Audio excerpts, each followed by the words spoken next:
week marks the 80th anniversary of the end of World War II, marking the day Japan officially surrendered. Also this week, the end of the Texas is Back race for 2025. Welcome to the Moonstem Cast. I am Jordan. This is the horns down to my your school has received the death penalty. Brian, how are you? Horrible. Oh yeah, you had a I'm great because college football is back, but I'm horrible because of how the Miami game went. It was a rough first half and first drive of the second half, and then it turned out to be pretty okay, and then it turned out to be not so okay. Yeah, let's talk about that. Let's start with some college football. What are your thoughts on that game, going from the highs of national championship game to now this? I'm not too concerned because it was a 3-point loss. It came down to a last-second field goal, or not last-second field goal.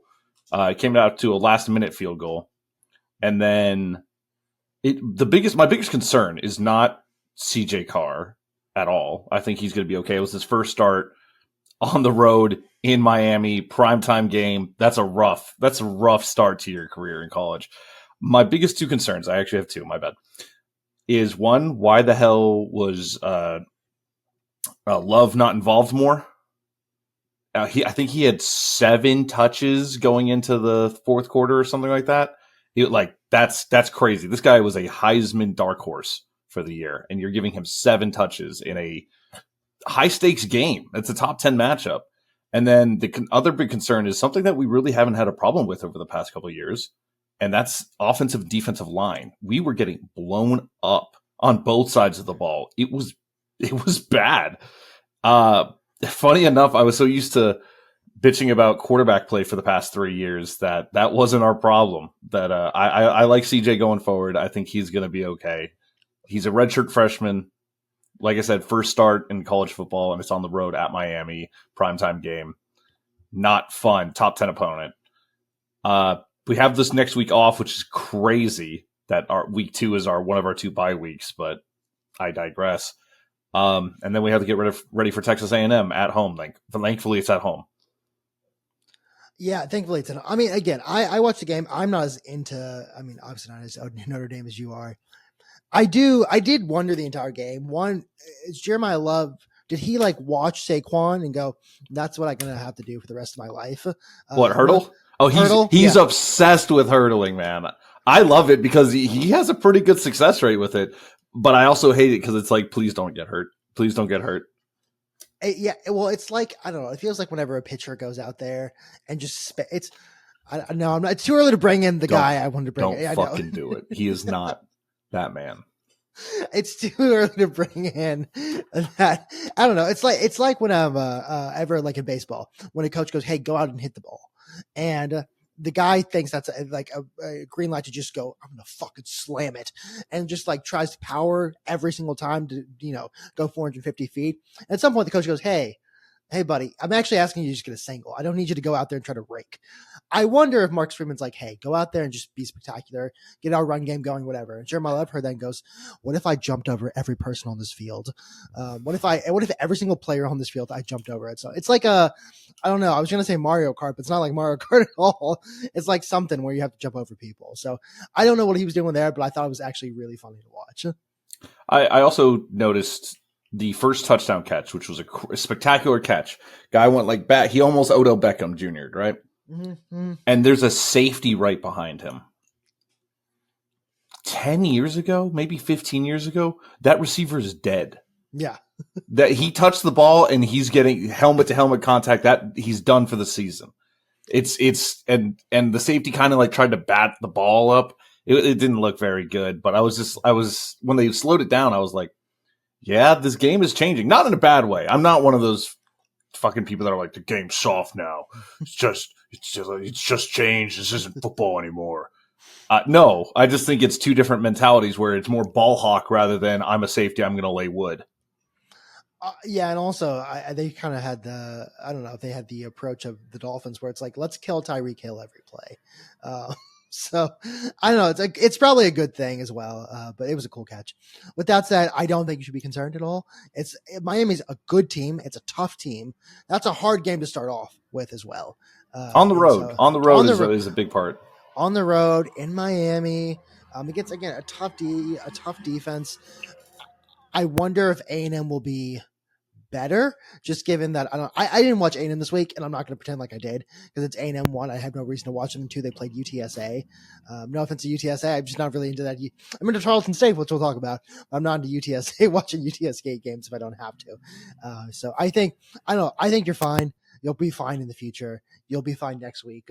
We'll see what happens. But next week's a bye week, so next week. Sorry. Can't lose. I'm sorry. It makes zero sense to me that you have a bye week this week.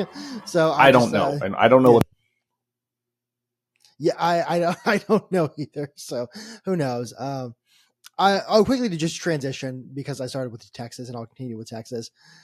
There is one person who started the season as not freshman, as a 21-year-old, and that's Arch Manning. And he looked really bad.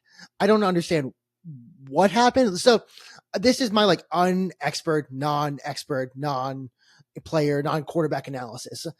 It felt like, and this is for maybe the first quarter, he was told, hey, don't throw interceptions. Because Ohio State has a really good, so does Texas, but Ohio State has a really good defense. And I almost wonder if someone got in his head and said, hey, don't throw an interception. We don't want turnovers in this game. And instead of saying, oh, okay, let me throw the ball in non-serious situations, let me be very careful in the way I throw the ball. Let me read the game well.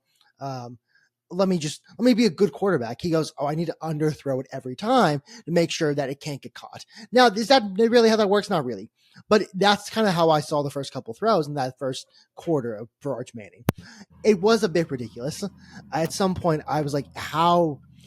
Again, I never played quarterback, so I don't have any expertise in this. But I feel like at some point, if you were underthrowing and doing, because I think he missed 37%, all his incompletions, which were 13, there were 11 off target. And that means overall 37% of the balls he threw were off target. I don't know if someone you go you do a correction in your mind. I don't know what his problem was. Again, it's Ohio State on the road.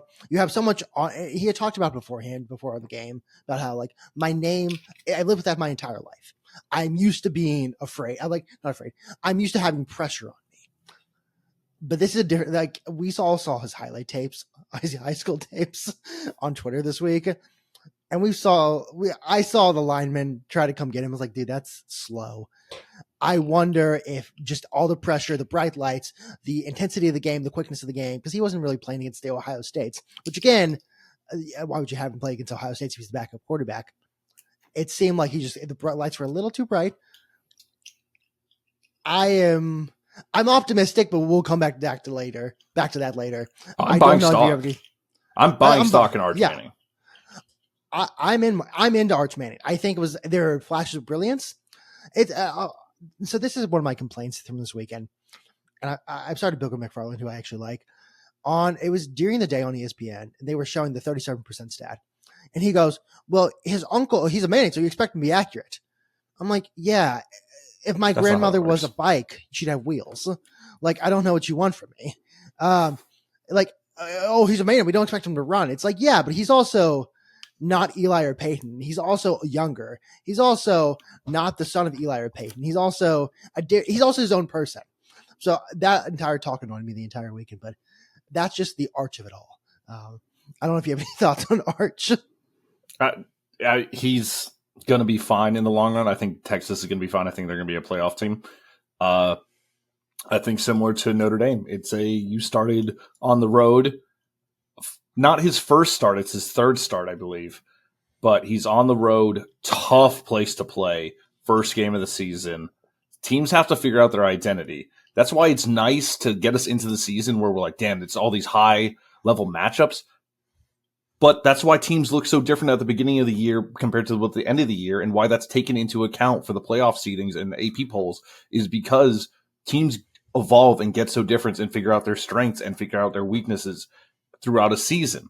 That's why one loss week one does not eliminate you from playoff, especially in the 12-team playoff. I think UT they might lose one more game, but hey, Ohio State lost 2 games last year and they won the 2025 national championship. So they also lost to a Michigan team that was bad, which Michigan's looking better this year. But I want to point out a couple more things that I think maybe put that game into perspective for Texas. Quickly, also, Ohio State looks great.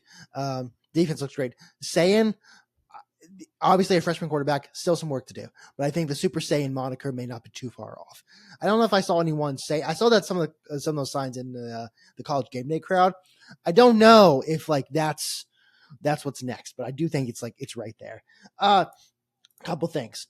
The wide receivers, there was a wide receiver transfer from Stanford who didn't play, whose name I forget, who was maybe like not the second Matthew Golden, but someone it's a guy who replaced Matthew Golden in such a way that he could run quickly. The receivers didn't feel as fast as the receiving core that Texas had last year. Not to, again, single out Matthew Golden, but no one felt like the Matthew Golden of the team. 2, the offensive line is mostly completely new. I think it's 4 out of 5 guys are new to the team. That's hard to do, especially against one of the best defenses in the nation. I don't think anyone the fact that we're ranked number 1 is insane to me a little bit. If you know that you the turnover that they had, but you could, on the argument on the other side is that Ohio State had a whole bunch of turnover. Yeah. I don't know if that first game, it seems like you needed a first game to kind of get the O-line a little mesh together. Especially again, when you have not a freshman, but like a quarterback who started 2 games against nobody teams, or maybe there's a big team. I can't remember who Arch started last season against, big game for him where he's never really done this before. I don't know if having a mostly new offensive line is the best decision to play in that. Again, I do not. I don't think it was a decision. I don't think they had a choice. They had no choice. They didn't have a choice in that, but like it's a decision where I don't know. It's not a decision really. They had no choice. They had an offensive line. They had to play Ohio State. That was scheduled in advance. Also, Sark, his play calling in the red zone is one of the worst things I've ever seen. It's awful, don't get it, man. How also, so what was it? The shotgun sweep from last year against Ohio State in the red zone. Crazy. And then he's had two times. It's been inches from the goal line and he has had it stuffed. And he loves, I remember when we talked about Daniel Holgerson, maybe Bill O'Brien, who seemed like they were going to run for president as a Republican because they were so conservative with the way they called plays. It feels like that was Sark. He just loves running like right up the middle with a QB sneaker, like a halfback sneak, right up the middle when it's a couple inches, and like it's so predictable and happens every time. I'm not blaming, for the record, I am not saying that this game would have turned out differently if Sark was a better play caller.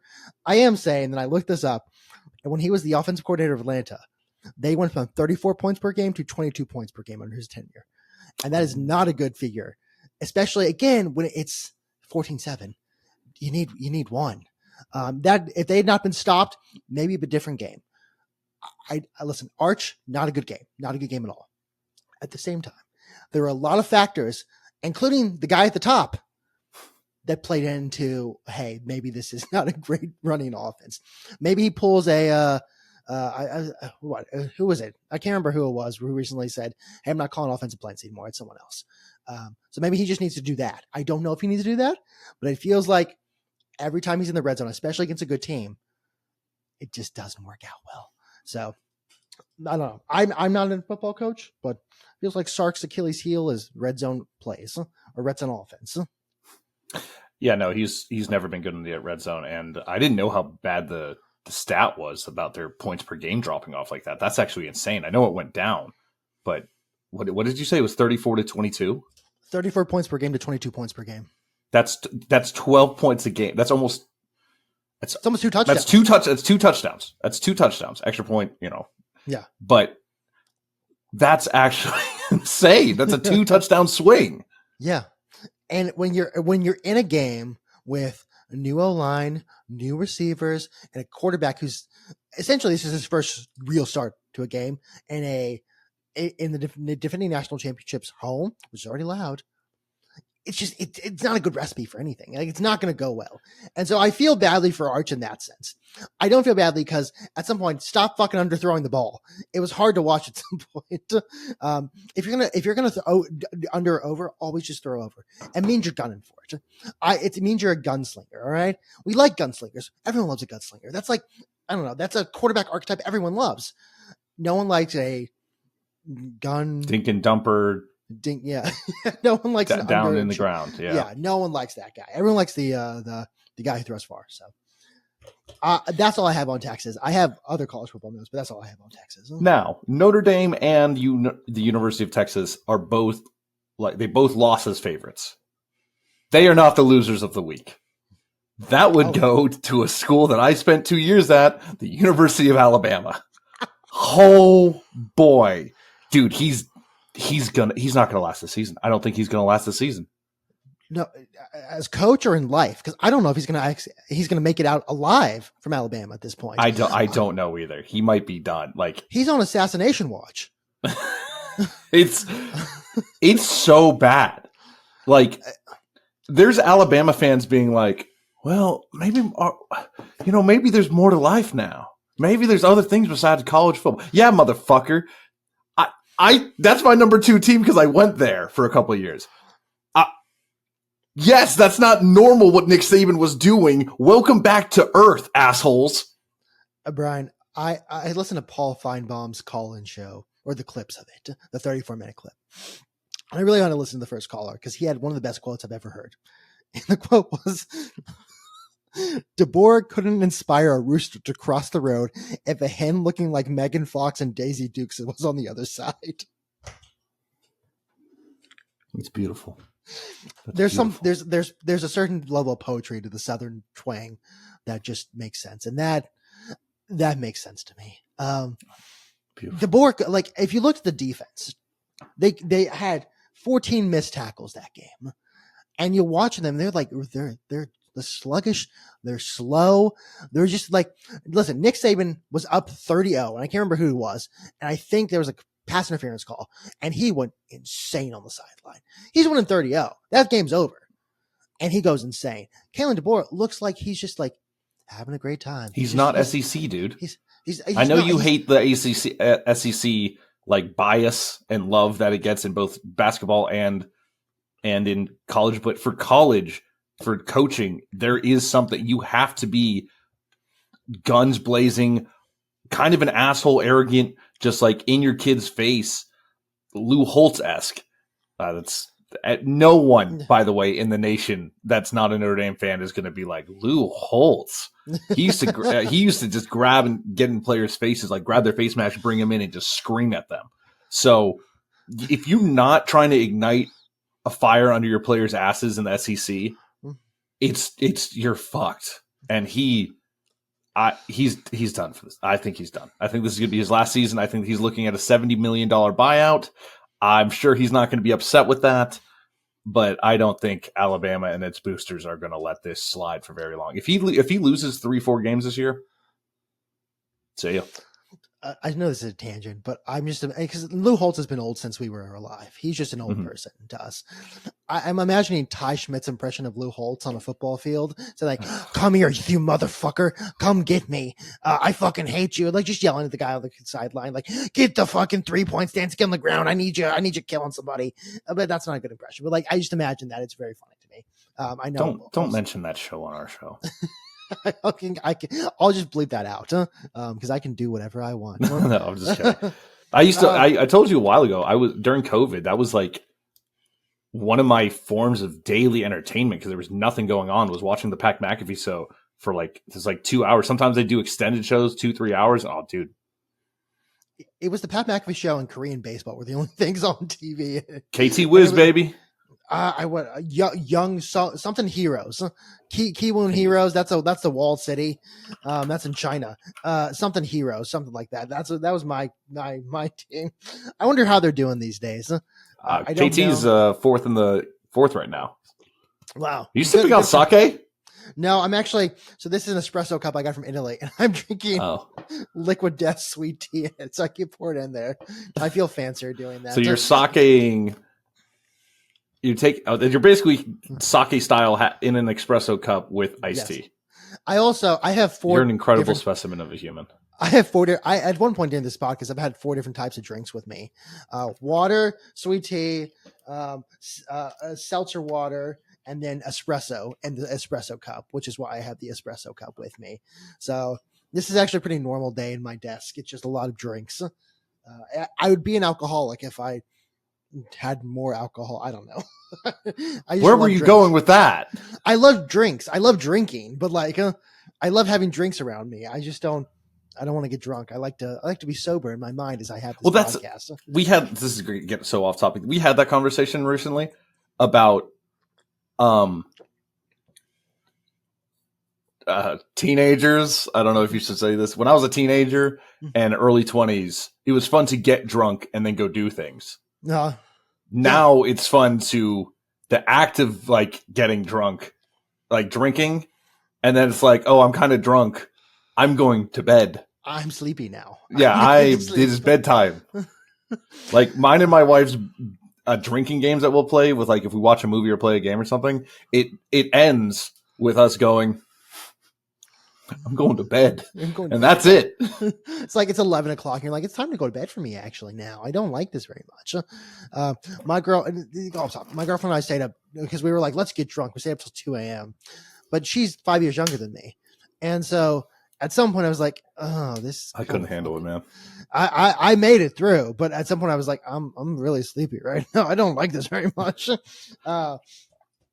Off topic completely. Back to Kalen DeBoer real quickly. I did say that he needs to institute the Trump zigzag while he walks, just to make sure he's not getting assassinated by some specimen in Alabama. On the topic of them being soft, they had the air fluffers on the sideline, giving them like cool air. I called them air fluffers because I feel like they're fluffers. They were giving them the Alabama players air on the sideline, which I was like, come on, like you live in Alabama. It's not like it's that much hotter in Tallahassee. It just can't be that much hotter. I don't know how hot it is in Tallahassee. More humid? No, Alabama. I remember my time in Tuscaloosa had decent humidity. I mean, Tuscaloosa is not. It's no near Mobile, not Birmingham, right? It's near Birmingham. Birmingham. It's about 45 minutes away from Birmingham. Birmingham's not that far from the ocean. And so I can only imagine that it's still pretty humid. Tallahassee is also probably pretty humid. I don't know anything about Florida weather or Alabama weather. You probably know more than I do. I can't imagine it's that much crazier. It's not like, here versus Minnesota. I just can't imagine it's that crazy. One last thing. Someone ate dog poop. That is the only explanation for what happened. Someone ate dog shit, and that's okay. I'm proud of them. Good for you, Florida. It had to happen. State. Yeah, Florida State. And also, Tommy Castellanos, the running back. He had an amazing game, called the shot. I fear that we now need to look for tragedies every week to see what he's going to do. There's another Castellanos, and he loves his tragedies. Oh, no. And so are we now getting 2 times the amount of tragedies per week? Like, how we have the sports equinox where it's, you have all these sports on the same day. Do we have the Castellanos equinox where we are getting enough tragedies per week to fill up allow the Castellanoses, the Castellani, I don't know, allowing them to have good games. And I worry in October, we're going to get a ramp up of tragedies real quickly because we have Castellanos playing football, then we have Castellanos playing baseball, and Castellanos playing baseball when they be in the playoffs. So gambling corner real quick. If something tragic happens that's like national scale tragedy or like an actor dies or anything like that, bet Castellanos home run, bet Castellanos touchdown. Mm-hmm. Parlay it, make money. I think you have to bet like the Castellanos baseball has to be like the next day or 2 days after. Now the question is, if it happens Sunday, what do we do? Because I feel like it's too far for Castellanos, the football player, to have that power. We have to do a deep. Actually, this might be something I do deep dive in February. Do a deep dive on tragedy, time to ability for Castellanos. The Castellani to do well in their respective sport. I will worry when we get Castellanos in basketball. Then we have a real problem. This world is being dangerous shit. This country is up in shit. This country is going to in dangerous territory if the golf. Again, if every sport gets a Castellanos, we might be in danger. Also, I saw someone say it's DeBoer. And now I'm going to start doing it every time DeBoer does a bad job. It's DeBoer. I don't know if you have anything else, but I have time. You have something else? Yeah, Clemson game. Oh yeah. That's my next note. LSU Clemson game. Brian Kelly won his first game, I think, there to start off the season since going to LSU. And the other big thing is I hate a lot of things. I think top of the list, like up there, close, like top 5, top 3 probably, things I hate in college football the most is the Clemson intro. Oh my god! Get on the bus, go stand by the rock, look, hold on. If it literally just was touch the rock, run down, I understand that. I like that. I think that's cool. Notre Dame does something like that coming out of the locker room. They touch the play like a champion today. Totally get that. Think that's cool. The fact that they have to get on a bus, drive around the stadium, go stand on the hill, and that fuck of a head coach makes it all about, look at me, let me touch the rock and I run out first. This isn't for the kids. Look at me. Fuck that guy. If it was just the players and he like came out afterwards, that's fine. But the fact that he touches it, runs down first, and then his players go is a crock of shit. Fuck him. Did you see his press conference where he was like, well, I would say that LSU got a 63 and I'm not doing a good impression. And we got like a 58. Dude, they kicked the shit out of you in the second half.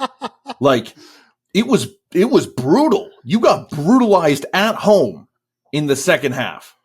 All right? That's all. That's all. I will say with the whole bus thing, we are reaching Taylor Swift levels of jet use, where her, jet went from LA to LA in airports. It feels the same with Clemson when it comes to driving around. I don't know why we have not had we as like a sporting society love to make fun of coaches who are like a little too boisterous, like talk a little too much. Like we had a whole referendum on like Dion for the past 3 years. I know Dabo gets some hate, but I feel like he doesn't get enough hate. Okay, all right. I thought you were about to say the opposite. I was like, oh god damn it, Jordan. Dabo fucking sucks. I hate. Clemson is not on my top 5 most hated football programs for the college football. He is a top 3 hated coach for me. That active coach for me right now. I find his like whole shtick. He's like the most annoying youth pastor you've ever met, who also coaches a football team. He's so full of himself, and it's so annoying because he hides it. Like he doesn't really hide it, but it's hidden well enough to where like no one mentions it. The whole thing, and this is the most annoying. I don't like coaches who run out with their players in front, where it's like they are trying to make attention. Run out with your players, but don't make it like a spectacle where you're part of the show. Hold on. You can run out in front if they're on your ass and you're running as a unit. Yeah. The fact that he touches it, runs down first, like I'm talking 20, 30 yards before his kids start running out after him. Look at me. Yeah. He wishes he could play. If Dabo could suit up and play, he would. At however 50 years old or whatever it is, and he get killed. 55. I'm sad. Did you look that up recently? Yeah. Okay. I literally was looking that up. I was like, how long do I have to deal with this asshole? He's 55, so at least another 20 years. I was going to say at least another 20 years, if not more. No, after that, he's going to be an analyst on TV. He's going to go join Urban Meyer on Big Noon Kickoff. So you're stuck for the next 30, 40 years with this guy. But yeah, no, it's the most like, I don't think he gets enough hate for the shit he pulls. He's a fine football coach, actually. Now, Klubnik should have actually not. He was going right the entire game, and he was getting spied by, was it Harold Perkins? Harold Perkins was spying him the entire game, and no one ever like figured out how to beat that. And that's actually pretty. I don't know. You can probably beat that, Dabo. Have him go left at least once. With that said, it's so fucking annoying to have him like NIL. That's God's likeness, name, likeness, and image, or whatever he said. It's like, oh my god, you're just the most annoying youth pastor I've ever met, and they're all annoying. Did you see the Clemson fan copium? Oh, was it that we're actually one of the three We're schools actually that's a real college yeah. program? Besides the service academies, we're the only real college football team. The rest of these are minor league NFL teams with them using NIL and paying for. Fuck you. Adapt or die, dude. That's how this works. Not even that. I say this, we're Astros fans, so maybe we don't have a ton of room to talk about what I'm about to say. Everyone is cheating. Everyone has been cheating forever. The SEC was giving literally money and trucks to people before the days. There's the SMU got a death penalty. There is no way Clemson, even during Dabo's time, didn't at one point do something insane to get a recruit. That's just how it works. That's how it's always worked. They're monsters. If you recruit, you have to be a monster. Nick Saban probably did he did deals that would make Saudi Arabian princes cry. He'd be like, "Oh my God, I can endorse that." So, he made deals that would make Russian mob bosses go, "Oh my, you need to get in control of yourself." And that's what you Rein do. Rein it in, buddy. I know I don't have morals, but come on, I may have killed people, dismembered people alive, but the way you're going about these recruiting violations, a little crazy. I mean, Jim Harbaugh bought a fucking burger for a guy and got suspended for 4 games. All that to say, Dabo needs to get more hate because he annoys the shit out of me. So I hate that stupid run because you're not the main attraction. You're a coach. Let your players also I know we had this thing in society these days. We were 18-year-olds kind of get 18 to 20-year-olds get they're still kids. With that said, Dabo, they are still kind of kids learning to be young adults in the world, to be adults. Taking that away from being I need to be the center of attention. It's I don't know why he's Brian Kelly in my mind or Southern Brian Kelly in my mind. I just find him the whole shtick incredibly annoying. And for all the hate Dion has gotten for the past 3-4 years, Dabo needs 3 times that. And oh God, yes. People need to be shut the fuck up. Go coach. Dribble. What was it? Dribble. Shut up and dribble. Shut up and coach. Shut up and coach. Just coach the football team. I don't need you to run. You don't need to be the first guy to touch the rock. You don't. You just don't. It's not your job. So more hate to Dabo. I also, just quickly while we're on this topic, I was going to say, I'm a little worried, Brian. Lee Corso is magic, and he predicted LSU was going to win a national championship. And personally, as much as I don't like Dabo, I don't like Brian Kelly either because he killed a guy. I don't really want him winning a national championship either. I don't want him winning a national championship. I have my top 5 coaches that I hate ready to go, by the way. Lincoln Riley. Fair. 2, I debated this the whole time we were talking. 2 is Dabo. I hate Dabo. 3, Brian Kelly. 4, Ryan Day. 5, Hugh Freeze, Auburn. Because Alabama connection. All fantastic picks, by the way. Not really. I mean, I don't really hate Hugh Freeze. I have no reason to hate Hugh Freeze, but I don't really either. I kind of needed a 5th, and I was like, well, who's Auburn's head coach? That's great. Okay. Lee Corso magic. Also, LSU has a defense. I worry. I know. I worry greatly, only because I don't Dude, I actually so mad. What? I would rather Ohio State repeat. I would rather Ohio State repeat. I wouldn't rather USC win a national championship.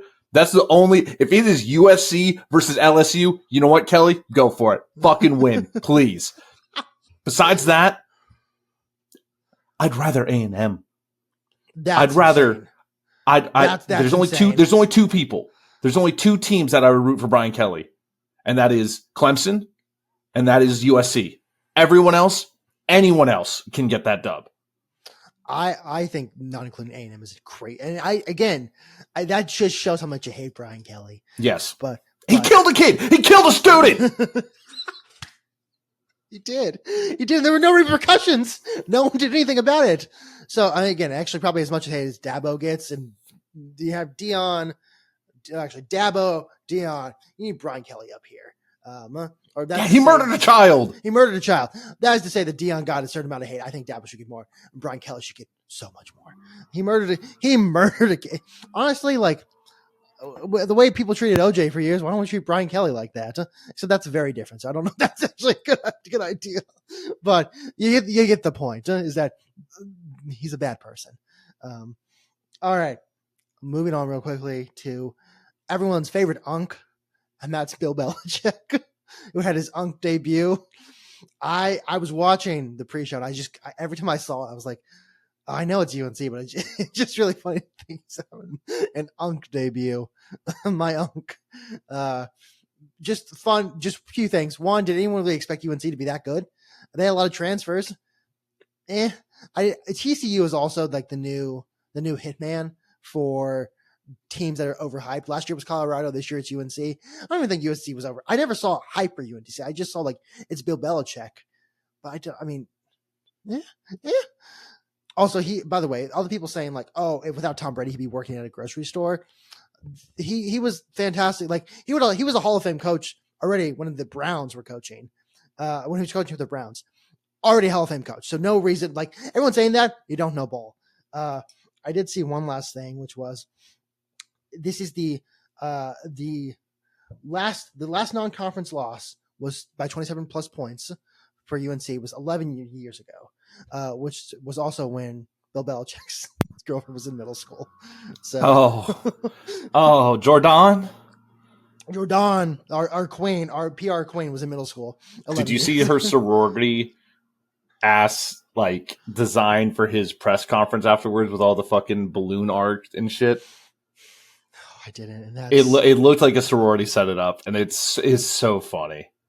It's so funny. Maybe 75-year-olds shouldn't be dating 24-year-olds. Just throwing it out there. What do they talk about? Like actually, like she's an entrepreneur. She trades forex. I don't know what they talk about. I know we're kind of going a lot of college football, but I have a couple more notes. Yo, I'm gonna say something fucking disgusting. Okay, say it. There's no way in hell they have a satisfying sex life for her.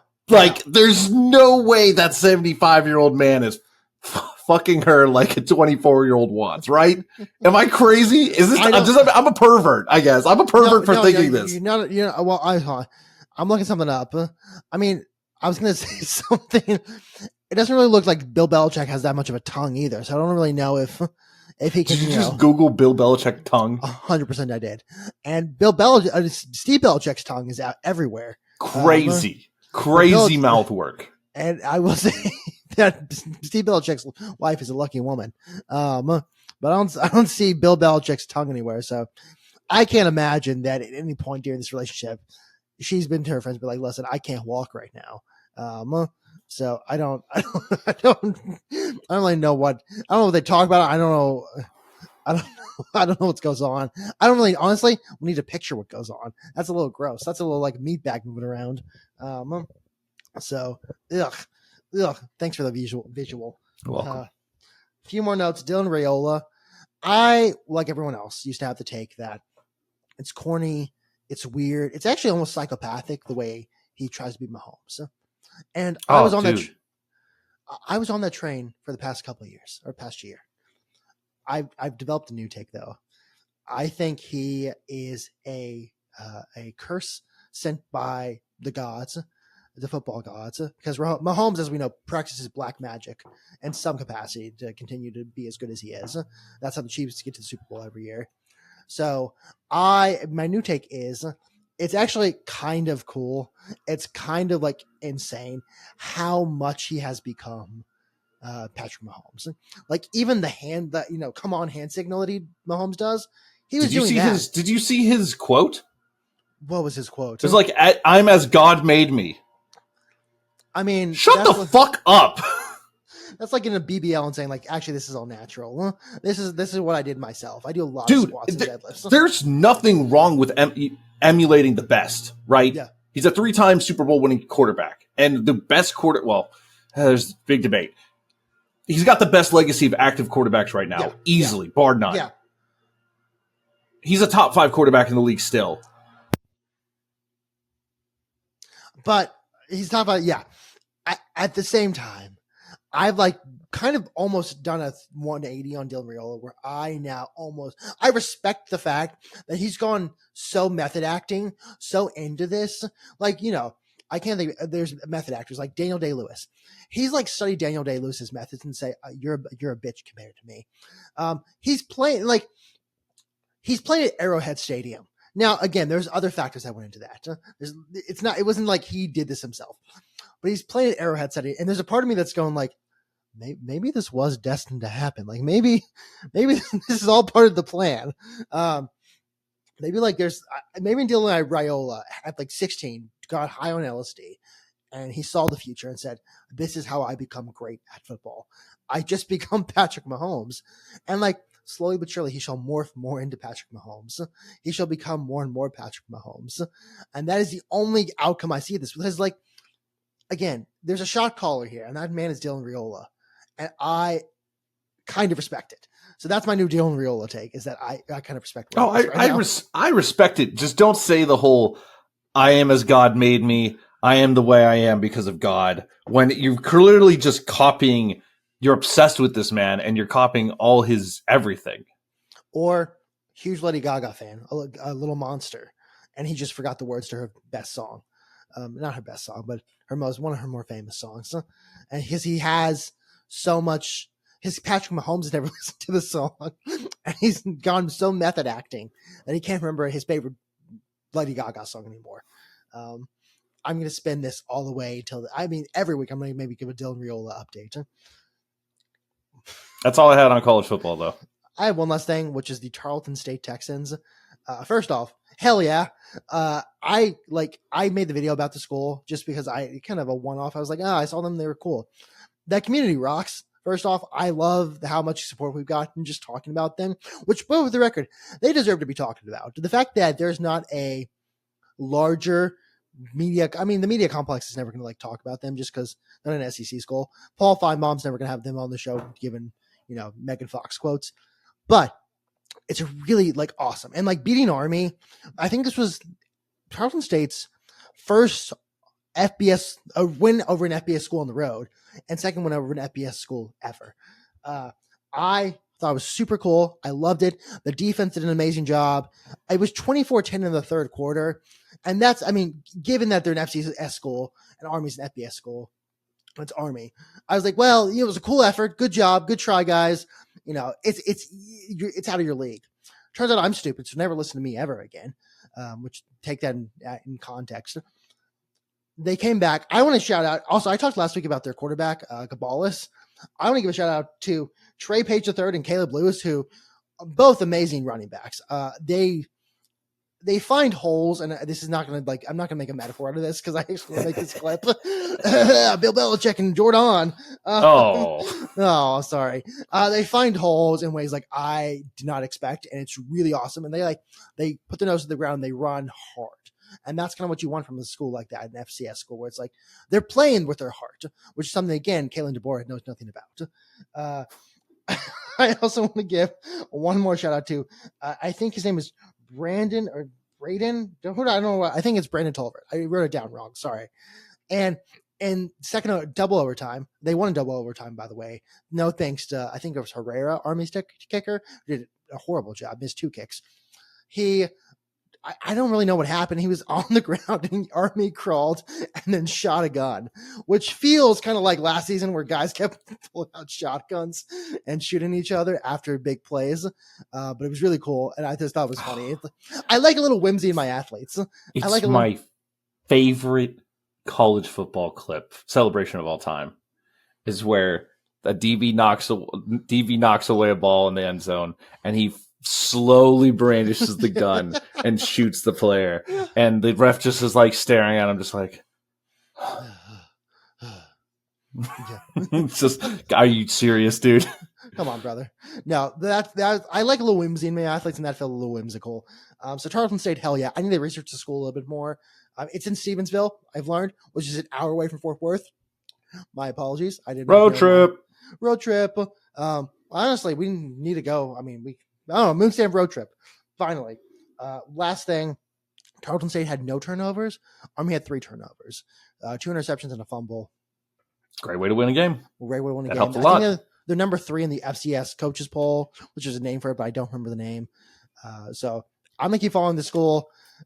Hell yeah. This is my FCS school now. Never knew I'd have one, but this is my FCS school now.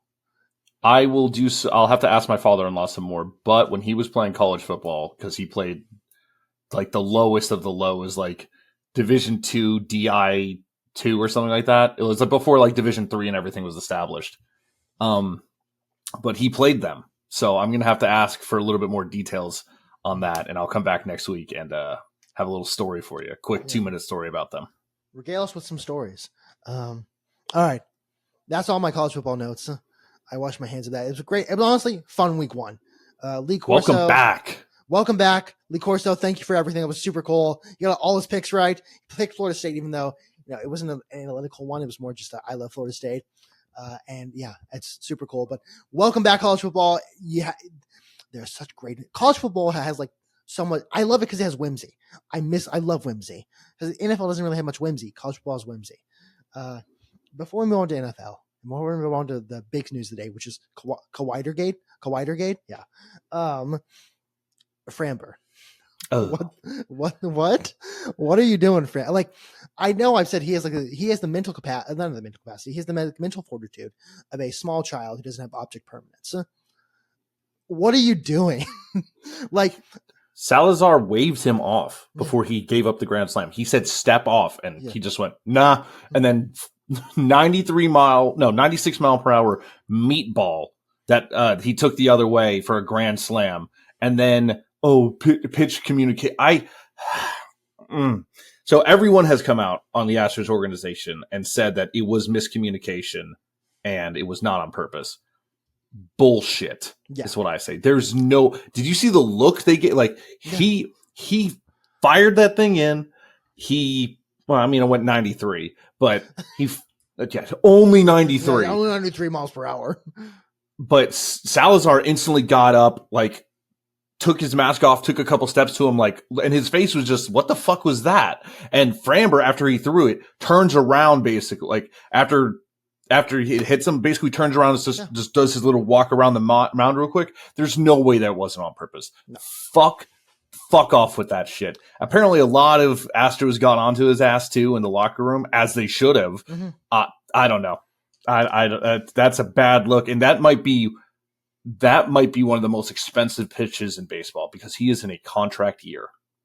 Yeah. And I don't know, like, why would you even think about doing that? Like, your catcher, and by the way, don't fucking throw a meatball. It's not your catcher's fault. You can't throw the ball or target it well. Again, Framber, whenever he gets out of his mind, he just cannot rack it back. Like, again, I bring up Lance McCullers. Lance McCullers, when he's not pitching well, it's because he's just not pitching well. He'll try to get back. He'll try different things, but it doesn't work out most times. Framber, it's like he just refuses to change. It's like mindset goes crazy. And then to do that to your catcher, who's supposed to be like your biggest confidant on the field, no, don't do that. Like, no catcher is going to want to be his guy anymore. Like, again, we talk about Maldonado being the guy for like the Astros pitching staff for about 7 years. There's no one on that catching staff who's going to be like, oh no, I'll be Framber's guy. Like, no one's going to do it because you can't trust him anymore. Because again, it was his fault. It wasn't even the catcher's fault. It was his fault. Spin zone, funny part. Anthony Volpe staring at a meatball, 93 mile per hour meatball right down the middle and just not even swinging. Very funny. Fantastic. Very funny. Funny spin zone. But overall, makes no sense. And I think, like, there's a world where I think Framber should get suspended for that just because you can't. But I don't know if team suspended. Team should be a team suspension. No, it's not an MLB one. MLB, that's not their purview. It should be like an Astros say, like, hey, he's gonna be shut down for 10 days or something like that. That's unacceptable. You can't do that. I was doing some research, and you do not have to make this into a clip. You do not have to do this, but I looked up Cesar Salazar, and this man has some of the most funny, conflicting pictures I've ever seen. This man is hot. And this man looks hilarious. And I'm going to text them to you real quick. And I cannot believe the difference in these two pictures. Holy shit. I'll send this to him while we're talking. You don't have to hold up for me to send this. It's just no, you're good. I will describe him to the listeners as they get in. Okay, first one is him looking like he looks like a hot. Kind of a movie. He looks hot. He looks hot. He looks like a movie star. He kind of has a walk to him. He says he's tall, dark, and handsome. And then the second is his official MLB portrait, and he looks like a worm. Like that's he reminds me of Sid from what is it? Ice Age. Yeah. Those eyes are so far apart. But like his neck, he actually looks like a penis, kind of. Like just what an insane difference between listen, I love him, and I listen. A lot of those portraits do not do justice. Their headshots suck. Yeah. But that's just a very. I was just Googling him real quick, and those were the two pictures that popped up for me, and I was like, this is too fucking funny not to send. That's amazing. I also just found another one of him. I don't know what he's doing. He's like doing like a thing. I can't do it well because it looks ridiculous on me. I'll send it to you. But he's doing that, and he looks very hot. So I know bite. I said send it to you. I got called gay last week for saying Galopis or whatever. The Tarleton State quarterback was an attractive man. Oh yeah, he looks good there. Yeah, he looks. Yeah, good that there. was a weird comment. That was on Instagram. I mean, we have nothing but weird comments. So, but there's that one guy who was TikTok. You're great. There's that one guy who was saying like, the TikTok was like, what are you guys yapping about? Or like, this guy's just yapping. I was like, yeah, that's like the thing. That's what welcome I do. Welcome to podcasting, asshole. Welcome to podcasting. Last thing, Trevor Story's home run. The beautiful thing about baseball is that every once in a while, you just find something you've never seen before. That's never happened before. And Trevor Story's home run at Fenway Park to Pesky Pole. I'm sorry if I can't remember the name correctly. Mm-hmm. Redfield. It was a home run in 0 of the 30 ballparks officially, according to Statcast. And that is why I love baseball. One, because every stadium is different and you have different other than Yankee Stadium. Every stadium's cool and awesome and great in a different way. And like you get those weird kind of like I miss Towles Hill kind of, even though Towles Hill, just because like even though it's probably incredibly dangerous, it was cool. Like the Crawford box, it's just like think of Minute Maid. You think of like these weird proportions in stadiums, and it's just kind of fun to have that. And you get situations like these where something that's never happened before happens. And again, I will say this quote, but how can you not be romantic about baseball? Because Trevor Story, like everyone was looking around trying to figure it out, and it's just like this beautiful moment where he realizes he's hit a home run and he gets to run around the bases, or trot around the bases. So I love baseball. Baseball's awesome. That's one of the reasons I love baseball is because sometimes you just get something that's never happened before, and that is beautiful and it's fun and I love it. So before we get to football. I got some just quick Astros. Quick, just general Astros. Wake the fuck up. These idiots behind us, the Mariners, they've been ass. This is our chance to get a lead. The other idiots behind them, the Rangers, they've turned it on, and they're right on everyone's ass. So wake the fuck up before you let this division slip out of your hands, you idiots. God damn, this team has been so frustrating, man. The burst we got when we first got Correa was beautiful.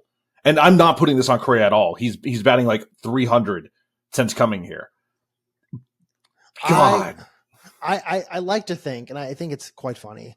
I like to think that this is all just a way for us to, again, magically win the division. But let's knock on wood scenario. So tired of it. Just win it. Just win the fucking division without making it complicated. Brian, please. This is the AL West. We always make it complicated. It is good. It is good that the Astros have gained a little bit on the Mariners, but at the same time, the Rangers are surging a bit, and that scares me because they can do things. They can do bad things to me. Good thing is, again, we don't have to worry the Angels or the Athletics. They're not getting better anytime soon. Thank you, AL West.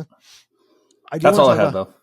I want to talk about one more thing before we get to the NFL, which is Kawhitergate. Which is I saw someone dub with that. I thought it was really funny. I will say this may be the craziest story that I have heard in the past. I don't know really how long in any sort of sport.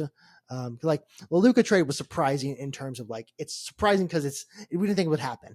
It's, sports, but this is more like, there's like probably federal investigation that needs to happen. Now I'm not going to break it down because Pablo Torre did a fantastic job breaking down actually what happened. I will say this. My prediction on what's going to happen, or what I think might happen, is I don't think Adam Silver is going to do much. I think he's maybe going to suspend a few executives. He's going to pull like a Rob Manfred with the Astros, and I say that as an Astros fan, where it's like we're going to kind of mess around. We want to make a statement. We don't want to make too much of a statement for a couple of reasons. Yes. This has happened before, and I think it was Minnesota. Could be wrong with that. Yeah. And they had to give up 5 first-round picks, and I think his contract was then voided or something like that. So there's punishments that will be dealt out. The problem is that the Clippers don't have any first-round picks. Well, that was under David Stern as well. And I don't think Adam Silver has the balls because I think he's an institutionalist. I don't think he wants to rock the ball. And the problem, again, the Timberwolves do not have this problem, this ability. Steve Ballmer, the owner of the Clippers, is the 6th richest man in the world, which means if he wants to, he has infinite resources basically to fuck with the NBA. And Adam Silver, for all like kind of the flack I give him about being kind of a coward when it comes to like making strong decisions, he shouldn't make a strong decision here because Steve Ballmer will go nuclear. Because like, I think even on the Pablo Torre podcast, they were talking about it like he was the CEO of Microsoft or president of Microsoft. He was doing something with Microsoft. And he's done all these, he's like one of the best investors of like the past 2 decades. He's done so many like quote unquote amazing things and he's made a ton of money. And he really cares about all these projects, but the project he has cared about the most is the Clippers.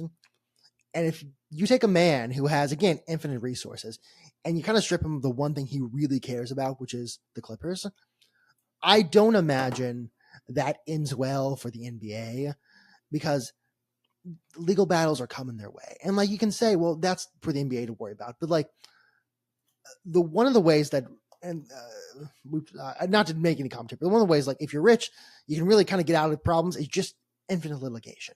If you have enough resources, you can just make the other side give up because you can only pay lawyers so much for so long. If you're Steve Ballmer, you're 6th richest man in the world, you can just kind of pay anyone you want for as long as you want. You have infinite resources in that capacity. The most like this is kind of the way I think if I'm because the NBA owners, if I'm an NBA owner right now, I'm furious. I'm losing my mind. Like the owners are usually pretty collectively protective of each other. Like say what you want about the owners as people, as billionaires, as millionaires, as whatever. They will protect each other and they are like a group together. Steve Ballmer has, if allegedly broken that trust, broken that covenant. And if you have 29 other rich guys who really don't like you that much, there's going to be some sort of reckoning. Do you think they'll force him to sell the team? I don't think like this is unethical. You've gone completely against everything we stood for. I don't know what they kind of did that to Dan Snyder, and now Dan Snyder had a bunch of lawsuits and illegal stuff going behind the scenes with the cheerleading scandals and stuff. And the NFL owners forced him out. They were like, "You're selling this fucking team," and they did. Does the NBA, if legality comes into play, does the NBA owners also put pressure on Adam Silver, being like, "We have to get him out. He has tarnished this, and he does not deserve the right to own an NBA team."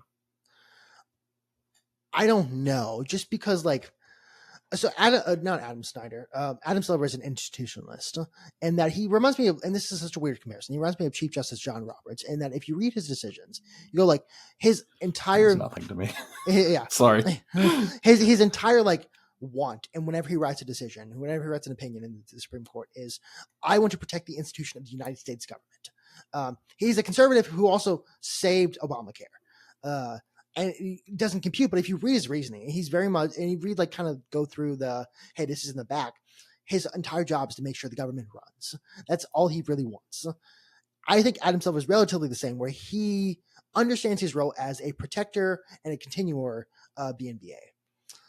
And I don't think he can force Steve Ballmer to sell the team, only because Steve Ballmer has infinite resources. He could bankrupt the NBA if he wanted to in litigation. He won't. So at some point, the NBA will just give up. They'll be like, okay, whatever. I will say what the other owners can do, what other GMs can do, is just never trade with the Clippers. Just never do business with the Clippers until Steve Ballmer sells. Now, How much is that actually going to change things? I don't know. And again, this is all alleged right now. We don't really know. Like Steve Ballmer could have not really done anything. Like this could have been a thing that's on the side that Kawhi's uncle did. I don't know. But again, there's no. Oh, he spent a couple years in Canada, right? Yeah. Okay. No, he spent a season in Canada, right? Yeah. What if he quickly gets a translator and he Shohei Ohtani's the shit out of this and he goes, no, I didn't sign this. My translator did all of this illegal contract work behind my back. I didn't know where the money was coming from. I saw the Ipe did an interview. He's like, yeah, Shohei knew. He definitely knew. Like, I'm like, okay. Which again, it just adds fuel to the fire that Shohei kind of was Shohei. But I mean, I think that's not the craziest thing I've ever heard. But Kawhi's uncle is the one who's his like manager or something like that. Also, I've been calling him Steve Ballmer, it's not Steve Ballmer. My bad. But yeah, no, I think like the most. Also, I just looked up Dan Schneider's net worth. I don't know if you want to guess his net worth. It's $14.5 billion. $4.7 billion. Okay. Would you like? I gave him. Yeah, give him a little bump there. He probably appreciates a little that. nice $10 billion bump. You know, just casual $10 billion. Would you like to guess Steve Ballmer's net worth? $78 billion. $153 billion. Okay. Yeah, he'll be okay. Yeah. So when I say like he can basically he kind of decides his own fate here. Like with Donald Sterling was easy to kick out. One, because you had all the political capital in the world to do it. And two, like I don't know I don't know what his net worth is. I imagine it's not that. I don't even think it's Dan Snyder. And also he's just a disgusting person. And I think he probably broke some like ethics thing. I don't really remember, but I probably did that. I don't think there's any ethics thing for the CBA. Like you can't do it, but it's not like there is a chance that the SEC and the Feds get involved. Because there's maybe some defrauding going on because like, what did Steve Ballmer know? When did he know it? And realistically, probably he's going to just say, I didn't know much. Cause like you don't make that much money without knowing a few tricks. With that said, if you're an NBA owner, if you're Tillman Fertitta, if you're anybody, all you have to do is go like, I'm just never trading with the Clippers. Like they can go fuck themselves. And at that point, like you kind of ruined his whole experiment. There's a lot that went on in this, but it's like Kawhi also may be just fucked. Because if Kawhi knew what was happening, he may be fucked. Because now he's broken the CBA. Or I don't know if he's broken the CBA, but he's gone against the CBA. Adam Silver can probably do much more to Kawhi than he can to Steve Ballmer. I think Adam Silver's job in his mind is to protect the institution. That probably involves, because you get rid of Donald Sterling to protect the institution, make sure you don't have scumbags like really bad scumbags for owners. So Steve Ballmer, you're like, well, I can try to kick him out, but he also, again, could destroy me. He could probably find a nuclear missile to destroy me. He just has those resources. He has infinite resources. So Kawhitergate, I think Kawhi kind of gets fucked. We'll see what happens, but he might get fucked. Steve Ballmer doesn't, but I think I don't know, maybe another executive takes the fall. Maybe you have, I don't know, you get someone out of the basketball for like 5 years, banned for 5 years, and they go buy a Spanish soccer team. So I don't know, just depends. That's all I have on that one. Last thing, NFL picks. Before we get to our picks, I do have some NFL news. Okay. Real quick. They have announced that since being acquired, I don't know if this is ESPN's decision. I don't know if this is ESPN's decision, but ESPN acquired a bunch of properties from the NFL network, and I think the NFL network in general, including Redzone. And today it was announced it is no longer commercial-free football, guys. It is 7 hours of every touchdown or something. Like his phrase is going to be different, and there are going to be commercials. They're going to still show every touchdown, but there's going to be full-fledged commercials now. And at this point, the only thing that will work is a full-fledged boycott, and it's not going to happen. I already paid for my year worth of Redzone. Great. So, yeah, fuck. I don't know. I don't want to just take the L because it's not cheap. Yeah. But I'm real mad about it. It's ridiculous. ESPN sinking their claws into shit and ruining it. It's bad. It makes me worried about inside the NBA. If they've had this property for less than a month and they already were like, its whole tagline of 7 hours of commercial-free base or football. What if we put commercials in it? So this, I'm kind of like creating a blog, kind of. It's like a think piece of like, where is sports media going? And ESPN has kind of fucked itself a little bit because ESPN is bloated in terms of all the sports, like all the NBA stuff, all the college football stuff, all the NFL stuff, all these things it's buying. NHL. It has a bunch of NHL rights now. Yeah. And it's also buying. I think if you buy like YouTube TV, and don't quote me, but it's like something between $13 to $15 of that subscription fee that you pay to YouTube TV, like the $89, goes to ESPN alone. ESPN, it's a lot to carry it. And they're realizing, and I think they are realizing a little too late, possibly, that they fucked themselves. Because what they needed to do, and what they should have done, is they should have scaled correctly, or kind of kept to what they actually knew. And now they're going like, well, we have to buy MLB TV, we have to buy NFL TV, we have to buy Redzone. Well, how do we make this profitable for us outside the subscription? Oh, we have to put ads on it. And like the NFL season, as of recording starts tomorrow, as of coming out starts today. How many people have bought Redzone already? And they're kind of fucked. Because, yeah, you're not getting that money back. I mean, I don't know, maybe if you complain enough, I imagine ESPN. I'm not going to fight it. Yeah, I imagine like most people are going to. Disney lawyers? Fuck no. Oh, Disney lawyers. They killed a woman for like, hey, I have a pickle allergy or some shit. They put pickles on it, and then the husband was like, oh, fuck you killed my wife. And they're like, well, you have Disney Plus. And in the terms of service, it kind of says, if we kill your wife with a pickle, you can't sue us. Yeah, basically. And so I think, I mean, everyone's kind of fucked. And they, next year, then they'll be fucked. They don't really, no one's going to buy Redzone. That's the only thing. But like, it doesn't matter if you watch. The advertisements have already been bought. The fucking stupid State Farm commercial with Meghan Trainor has already been put on there 1,000 times. Oh God, that is the worst commercial I've ever seen. And also, like, she doesn't even have the base anymore. No. She lost all the weight. She got Ozempic. She's all treble, like she was complaining about. Also, there's no bass in that song either. That's one of my biggest complaints about the song is there's no bass in the song. Like, why? There's a lot of treble in the song, but there's no bass. Doesn't that go against your entire hypothesis, Megan? / songwriters? But yeah, no, I think like ESPN has dug itself into a hole. That's why they paid Pat McAfee and Stephen A so much money. And they're not paying anyone else. Like you have the Pablo Torres of the world who are actually like real journalists who are doing real sports journalism work. And ESPN just gets to report on it.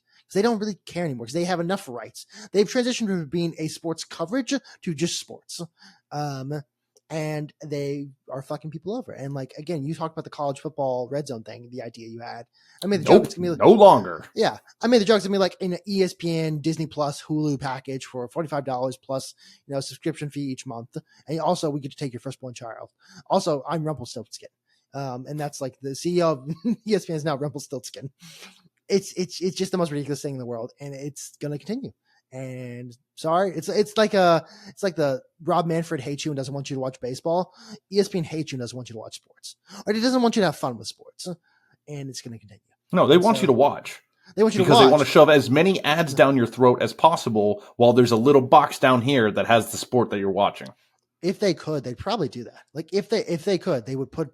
And I imagine like the NBA and the NFL and everyone else has some sort of thing. You can't box it. You can't put it in a small box in the corner. But they put it at 1,000 ads. It's the Monsters Inc. Like I'd kill 1,000 children if it means saving this company. Eastman's like I'd show 0 games and then saving this company. I'd give nothing to sports and then saving this company.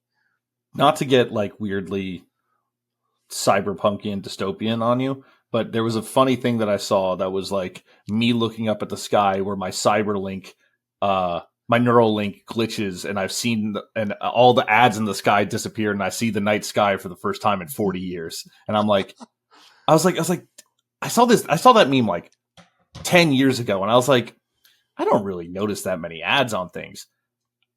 Ads are everywhere now. Like I was on Facebook Reels. Yeah, shoot me. It was for Moonstamp, but I was posting for Moonstamp, and I scrolled for a little bit just to see. I was like, what's catching? And you're watching the reel, and there's a fucking ad at the bottom that if you click it, you get sent to a link, and I'm like, what the fuck? You have to put ads, just little boxes of ads on your reel. What are we doing? Yeah, we've lost the plot. It's crazy. We've like South Park made a thing about ads. Like I think it was like 6 seasons ago. Mm-hmm. That ads are just everywhere. Yeah, dude. It was a tiny thing where it's like there was one girl who was just a walking ad. Yeah, and I mean we are that close to just walking ads. I don't not to get cyberpunk on you, but there's a part of me that's like, what if we just conduct a little ad terrorism? But that's in Minecraft, obviously. I don't want to. Johnny Silverhand, I think that was his name. Johnny Silverhand was right. He put a nuke in Arasaka Tower. This is Cyberpunk, the actual game. Okay. They put and he was like, yeah, I saw farmers have to pay taxes on their land and then pay taxes on the water that they had, and then had to pay for the water and then pay for the rights and then pay. Like, he was just saying, like, it just got super corporate, and then they ended up selling the lands to corporations, and the corporations just ran farms like normal because they don't have to pay the taxes. And I'm just like, are we getting to that point? Is capitalism gone too far? It's happening in the UK, kind of, and that's another discussion for another day. We'll have that discussion. Yeah, we have to get off this. We have to get off this. But okay, would you like to get to NFL predictions? Do you want me to do my bets or pick them first? Let's do bets first. Well, let's do predictions first, then bets. Okay. All right. I'll just run them down just like last year. I forgot to send them to you, so they might be out of order. So if you need a second to find them, that's fine. I totally get it. Got my notes here. But I meant to send you the order that I have them in, so we could just read it down. Yeah. But we're back, baby. We'll create a spreadsheet. All right, we're keeping track this year when we will have to come up with a punishment or reward soon. Okay. Whether it's just a little crown to be like, haha, we know ball knower, or if it's like, just don't make it the Waffle House thing where it's like for every hour it's 24 bullshit. I hate that shit. Anyways, it's started off tonight, it's tomorrow, but tonight as you're listening, Cowboys, Eagles, easy. Eagles. It's Friday. Chiefs, Chargers in Brazil. Chargers. Whoa! Okay. Yeah. All right, let's get crazy with it. Yeah. I told you I got a little crazy with my predictions. I was feeling myself as I did this. Okay, Chiefs. Cardinals at Saints. Saints. Cardinals. Whoa. Yeah. I'm doing the opposite of last year. I picked them so often last year. I gotta go get some first game of the season. Panthers at Jaguars. Jaguars. Panthers. Oh, this is good. Bengals at Browns. You know what? I picked the Browns, and Flacco we trust. Wow, Bengals. Okay. Raiders at Patriots. I picked the Patriots. It's the anti-Belichick. Good luck. Yeah, okay. I got the Patriots too. There we go. Dolphins at Colts. Colts. Giants at Commanders. Commanders. I went Giants. Oh, really? Okay. I think this could be listen. It's not a Jaden Daniels thing. It is. Debo didn't look the best in training camp. They say that he's going to be fine. Terry McLaurin's coming back, just signed his contract. He hasn't really done anything. They're going to be fine. Commanders are going to have a great season. They're going to be a playoff team. I have them in the NFC Championship. I think that they've got a lot. Their heads might be a little big, and I think the Giants have a crazy defense. So I'm going to go Giants. Right. Giants in an upset and surprise some people. I like it. Steelers at Jets. Steelers. It's a revenge game. Jets. It's a revenge game. I love it. Bucks at Falcons. Bucks. Falcons. Oh, dude, this is beautiful. This is how we started off. We're starting off strong. All right, 49ers at Seahawks. I did 49ers. I did 49ers too. I had Seahawks first. I was like, I don't think so. I did too. That's crazy. Yeah. Titans at Broncos. Broncos. My team of the season, the Broncos. Yeah. Broncos. Texans at Rams. You know what? The corpse of Matthew Stafford, I think, has got this. I'm going Rams. That's why I take the Texans, is because I think our defense is pretty damn good, and that corpse is going to have some trouble. I don't know why they're starting him. They should have given him another. Okay. No. I digress. Lions at Packers. I'm going Packers on this one. I'm going Lions, dude. I'm so high on the Lions. Everyone's so high on the Lions, though, so this might be a mistake. Ravens at Buffalo. I'm choosing the Bills. I have to go with my heart here. Going with the Ravens. This is good. This is good. This is a good start. Vikings at Bears. You know what I'm doing? I'm going with the Bears. Damn. All right. I went with the Bears too. I thought this would be a fun one for me. All right. This is good. We've got a lot. I think we agreed on 4 or maybe 5. That's good. We didn't have a lot. It was going to be a good first week. Huh? All right. Transferring over to my side of things. First week of the season, no one knows anything. The Vegas, it goes crazy. So the accuracy is going to be tracked. I want to go 500. I don't know if I will. Cowboys and Eagles over 48, first game of the season. Cowboys +8. Chiefs and Chargers, Chiefs -3. Cardinals and Saints under 43. Panthers and Jaguars, Panthers +3.5. Bengals at Browns, Bengals -5.5 and over 47.5. Raiders at Patriots, Patriots -2.5. Dolphins at Colts, Colts money line. Giants at Commanders, Commanders -5.5. That's kind of cover my ass from the pick'em. Steelers and Jets at Jets, also Steelers -2.5 to cover my ass for the pick'em, and under 38.5. You okay there, Brian? Oh yeah, I throw an under in there. It's crazy. Buccaneers at Falcons over 47.5. 49ers at Seahawks under 43.5. Titans at Broncos under 42.5.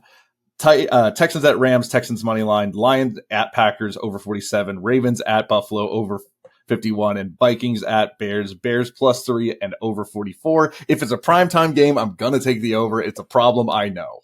Dude, I'm so excited. Football's back, baby. Football's back.